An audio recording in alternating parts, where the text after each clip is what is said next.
Hello, welcome to Jules Says. I'm Julie, Jules. If you have anything you'd like to share or ask me, you can email me at julessays@gmail.com. JEWELS says@gmail.com. My daughter Joanne and her 6-year-old son Richard are visiting from BC this week. And yesterday we went to Centerville, which is an amusement park on Toronto Centre Island, specifically geared toward children 4.5 feet and under. Some rides require an adult on them if the child is under 4 feet, but some rides will not allow you on if you're over 4 foot 5 inches. So it's definitely geared toward little kids. I highly recommend it if you have small children and you're in the Toronto area. So we went on all the rides, but one of the things I noticed, I'm not around the general population of young children that often. My grandchildren live far away. But anyway, one of the things I noticed was how so many children are whining and crying and kicking off. And of course, they're too little to understand that their parent or their grandparent or whoever brought them there went to a not insignificant expense and is taking a day out of their busy schedules, I know how busy caregivers are, to do something special for them. I get that a little kid isn't really going to understand that, but what I don't understand is how children beyond a certain age feel entitled to kick off if they are bored or if they don't get their own way. I don't understand it. I just don't. Someone posted a thing once that said, and I'm paraphrasing here, if you shut your child down when they're little, when they're showing anger by giving them a timeout or whatever, don't be surprised if they don't want to talk to you when they're teens. And I thought about that because I was the kind of person when my children were young who did not tolerate tantrums. I mean, up to a certain age, they're going to happen, but I maintain that that behavior will not continue past a certain age, maybe 3, unless it works for the child. I know that some people think that by putting a child in a timeout, you're ignoring them, but how I handled that was I firmly believe it's fine to remove them from a situation if they're behaving in a way that's unacceptable. If they're kicking and punching and screaming, I just very calmly say to them, no one wants to see that or listen to that. You're not allowed to kick and punch people. I know you're angry, so you're going to stay in your room until you've calmed down enough to play nicely and talk. My children could also speak very young. But then I would talk to them about the situation immediately, not days after or anything. I would say, you can't kick or punch people. That hurts people. You wouldn't like it if someone kicked or punched you. And I would also discuss whatever the reason was that kicked it off. I told you that you need to come out of the ball pit.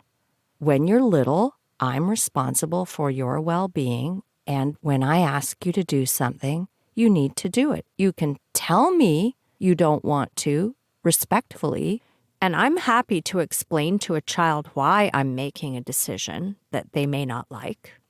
But you need to learn to at least maintain enough self-control that you don't act like that.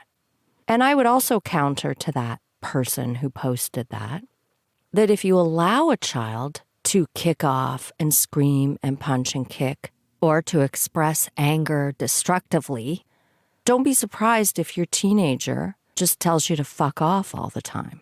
I've seen that happen, and I think that that level of respect is best taught at an early age. Now, obviously, there isn't a specific line. This is very nuanced, and it depends on the situation. Sometimes children will only behave that way if they're extra tired or if they are not feeling well, or if something else is going on that's upsetting them and on their mind. Absolutely, we need to read the situation and demonstrate compassion and listen to them and firmly and kindly set those behavioral boundaries. No one is happy in a household where a child is constantly kicking off. No one. There's no way the child who's behaving that way is enjoying it. They're certainly not enjoying their parent getting frustrated to the point where they are yelled at. They absolutely don't enjoy being told again and again and again not to do something. I don't think there's anything wrong with setting behavioral boundaries with children at a very young age, as long as you're kind and consistent and not constantly yelling yourself. I can also tell you, when I was little, there's no way I would have behaved that way. And I know that people might think, oh, you just don't remember, and your mom's passed away, you can't even ask her. I know for a fact. But also, a lot of that is the personality that you're born with. I absolutely recognize that as well. I happened to be a compliant child. I wanted to please people. I remember when I was 4, and the reason I remember I was 4 was because my friend Shelley Martin, I can say her last name because she probably changed it. My friend Shelley Martin lived in a house that I know we moved away from by the time I was 4 or 5. No, before I started school, definitely. When I was 4, I was playing outside with my little friend Shelley, and she said, I'm going to ask my mom for a popsicle. And I remember saying to her, because I knew her style. She used to nag her mom if she didn't get her own way. And I said to her, if she says no, let's just come back outside. Because even at 4, it stressed me out to watch my friend harangue her mother, and then her mother, I could see, would be getting wound up and then start yelling at her. I knew that at 4, but maybe for me it was too much because I also didn't believe that I was entitled to demand anything that I wanted. I would never, as a young child, have fought for anything I wanted or argued for anything I wanted. So I think it's possible that I was too far the other way. I used to also have a recurring dream when I was that age, and it was very terrifying to me. I would always wake up. The little girls in the neighborhood, and I have no idea what this means psychologically, but this was my dream as a very young child because Shelley Martin was in it. The little girls were lined up in front of a sewer grate wearing nothing but little blue trench coats. We all had the same trench coat on. And Jesus, or as I had seen Jesus depicted, but in my dream I knew it was Jesus. Jesus was kneeling at the other side of the sewer grate and very calmly beckoning us one at a time. He would remove the trench coat and put each little girl down the sewer. And I remember Shelley Martin was in front of me, and he put her down. And the last thing I remember before I woke up, and I had this dream periodically, was looking down the sewer to see Shelley Martin naked, looking up at me with this. She didn't look afraid. Her expression was an imploring expression. And then just as it was my turn, I used to wake up. That is a fucked up dream for a 4-year-old to be having. And I sometimes think about it today, and I wonder where the hell that came from. Is that symbolic that even at 4, I knew that girls were sewer-worthy, disposable? I don't know. If anyone's a dream expert, let me know. I'd love to hear your thoughts. The point about how I felt at a young age is that it's hard to know where the sweet spot is between helping a child develop to be both socially and emotionally well-adjusted. It's somewhere in the middle, and it's different for every child. If you love your child, don't raise them to be an asshole, but also don't raise them to put up with assholes. Not easy, I know. Abe and I are working remotely these days, but before the pandemic, I was working on a contract in Sarnia, so I was out of town during the week, and Abe was working on a contract in Montreal. And so every week he would get up early in the morning on Monday to catch a flight to Montreal. I think he had to get up at 5 a.m. or something. And then he would fly home, usually on Thursday nights. I kind of liked it when he was in Montreal, though, because he had an apartment there. And then every once in a while, instead of him coming home, I would fly to Montreal after my work day on a Friday. And I would have a weekend in Montreal, which was really nice. And he would cook food for me. We would just hang out together. And it gave him a break from traveling. And then I also had a fun weekend in Montreal in his apartment. And it was kind of hot having this weekend trip periodically. I really liked that. But anyway, everything has good and bad. Now we're both home together. But one night he got home from his flight and he started telling me about this fabulous woman he met on the flight. And immediately I'm like, huh? Go on. I'm just going to get him. I know I'm going to mess up the details of this, so I'm going to get him. Abe? Yes. Abe. Okay, so you get home. You tell me you met this fabulous woman. Right. But I didn't wait too long before I told you that she is in a relationship with another woman. So she's not a threat. Not like that. Oh, and the other thing you said was, they're a May-December relationship just like us. Which is how you've described us. Yes. In the past. Yes. But still, when I heard you say it, it felt different. Yeah. So the woman you met was the December portion of May-December. Right. Yep. And she would be, if you were going to classify it or label it, she would be the more masculine of the two, I would say. Yeah. And she was just really very engaging. We chatted the whole way home. And that was about an hour. And it didn't take long. Well, we covered a lot of things. Our relationship dynamic, theirs. She asked about children. And I talked about how you have grown children. And that you have none. And that I have none. And she mentioned how that they were planning on having a child.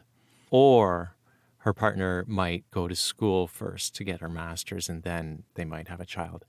But they had a father figure lined up, biological, but they weren't quite sure about him because he was older and the sperm quality degrades with age, apparently. Was this all on the flight? Yeah. Now, did she say how old he was on the flight? No, I don't know. I think might have. My memory is not great. Because anyway, I'm jumping ahead here. So this conversation is still on the flight. Mm-hmm. Okay. Yeah, so she didn't outright ask me about, if I ever considered, I don't think she did ask me if I ever considered being a father of a child that was not my wife or partner. So that part, I think I kind of put together overnight. Maybe the next day, it was like, oh, maybe this is why she was so engaging. Yeah, and I think you kind of said that to me the next day. It's as though the penny dropped at some point. Right. Now, she didn't come right out and ask you, but you thought, oh, hang on. Yeah, maybe she was kind of feeling me up for that. No, that's not the right word. Sizing me up. Well, if she felt you up the plane. Feeling me out, yes. Sizing me up. Yes. I think the penny dropped at some point over the weekend. It seems to me, and I could be recalling this incorrectly, it seems to me that you articulated this to me just as I was leaving to go to Sarnia on the Sunday. Ugh. And so I'm on my way to Sarnia thinking, what the hell? Because I think at the time I said, well, would you consider that? Yeah. And you didn't unequivocally say, well, no, I wouldn't consider that. Didn't. No, it wasn't unequivocal. And so I'm on my way to Sarnia thinking, what the hell? Because the other thing I said before I left was, well, if you are considering it, you'll have to consider how that's going to happen. whether that's going to be turkey baster, lab, or as Mother Nature intended, because I said, you might have a hard time with the Mother Nature intended methodology with 4 of us in the room. And I kind of laughed. Do you remember me saying Yeah, that? yeah. But I mean, I was this was joking. all, not on the table No, anyway. I and I mean, was joking. wasn't considering it. I'm not considering it. But of course, on my way to Sarnia, I'm the kind of person I start ruminating and I'm like, well, I wonder if he is considering it and how would that work? I'm sort of feeling a little bit off balance over this whole concept. And we didn't really discuss it at length. Needlessly off balance. Okay, but still, at the time I felt a bit off balance because that's kind of where my head was at the time. I'm thinking, what the hell? Is he actually considering this? So it made me feel a little off balance at the time. So then, So then, I mean, so as we were getting ready to get off the plane, she's like, well, take my card. Let's keep in touch. So we connected on LinkedIn. Yeah. And since then, we had dinner together, the 4 of us, 2 or 3 times. 3 times, I think. I don't know. At least twice. Yeah, definitely at least twice. Yeah. And so that was all before COVID. And we kind of said hi once in a while over LinkedIn, but nothing else really. But of course, I hadn't seen her. Abe had said, oh, well, she's definitely not my type, and she's not the feminine one in the relationship. Fine. I'm not her type, of course. Although, the first time we had dinner, the subject came up again.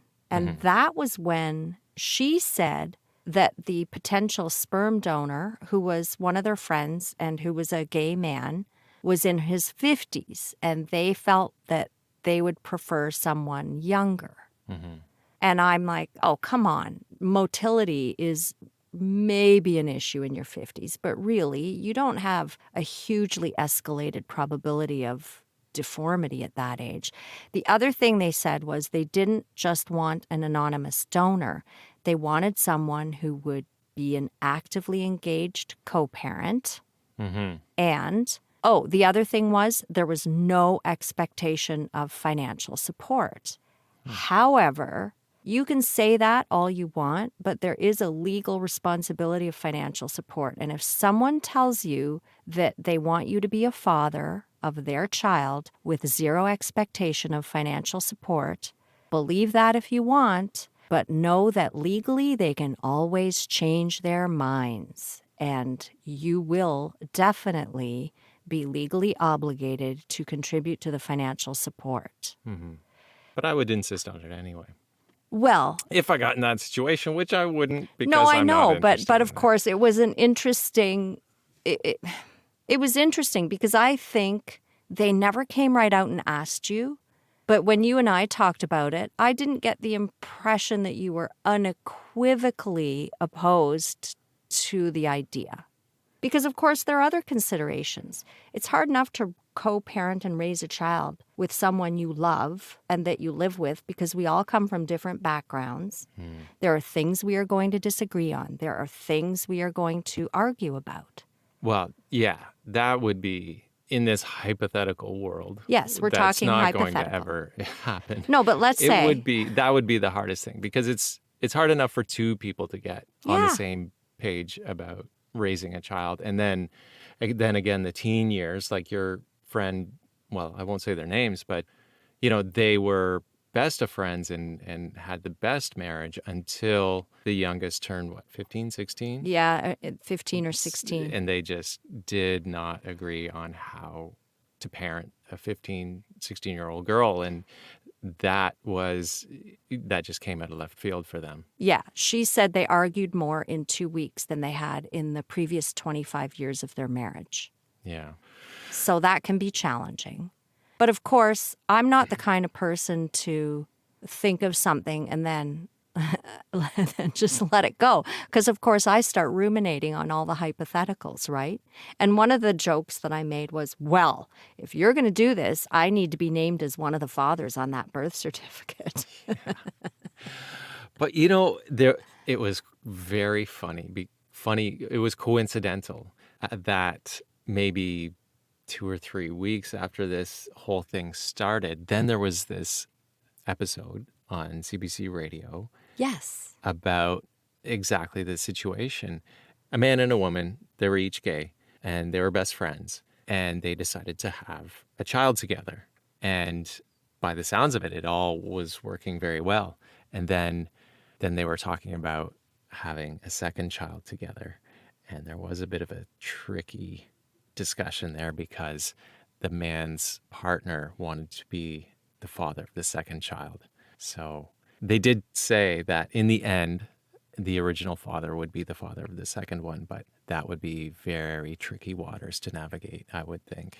Yeah. And, I know that a lot of people would hear about that situation and go, that's terrible, that's ridiculous. But I think it sounds like it could be better than divorced parents, because at least then you're not together, you're co-parenting, you get time away and then engage time with the children, and you don't have the acrimony that often comes with a divorce. Yeah, the schedule and the rules and all the expectations are kind of laid out up front. And the way they described it, it was working very well. Yeah.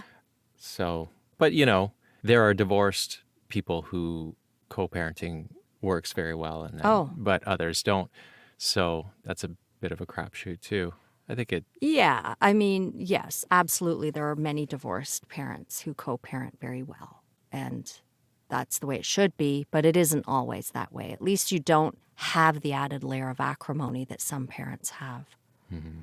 But the other thing I said is, well, you have a single brother. If they want someone, maybe they should ask if your single brother would be interested. But I genuinely don't think he would want to be an actively involved co-parent in that situation. So No, he wouldn't. And that reminds me of another point. I don't think necessarily my genes are grade A class. There's definitely some autism spectrum that runs in my family. Not that that's a bad thing. It can be a very good thing, but it can be challenging for people in that person's life or for that person themselves. So, And it can be challenging parenting a child who's neurodivergent. and I'm pretty sure that she looked at you and thought, whoa, who's this handsome devil? And then got chatting. So, you don't have any children, do you? Have you ever wanted children? Because that subject came up again at the dinner. Have you Right. ever wanted children? And you and I talked about that early in the Oh. relationship, whether you would want children. In our relationship, In our yeah, relationship, because I didn't want more children, but if it had meant a lot to you, I would have considered it. yeah, but no, I was fine without And you inherited the best stepchildren imaginable, so there you go. the most amazing. Turned out that way. And you got to be a grandfather without going through the whole process of raising your own children. The other thing is, Abe had a friend back when we might have been together. I don't know if it was 3 years or 5 years or how long it was, but we were definitely in a monogamous relationship, well known to everyone. I knew the family. Abe had a friend who was dating this girl who had 3 children with one guy, fine. Then she made it very clear that she desperately wanted a baby with the friend. And even though the friend never expressed a desire to have a baby, but she would frame it like, oh, Joe really wants to have a baby with me. She would say that to other people. That's hearsay. I was only told that by someone else. But the other thing she did was she felt sorry for Abe because Abe was with me and I was not about to give Abe a baby. Certainly if we decided to go that route, it would have been challenging for many reasons. But she tried to get Abe's friend to go along with setting up a double date with one of her childbearing age fertile friends because it wasn't fair that I wasn't going to give Abe a baby. Do you remember that? I do. And I just thought I was meeting Joe and his partner for a drink. And then there was this other person there. And so that was very awkward. Yeah. How did you handle that?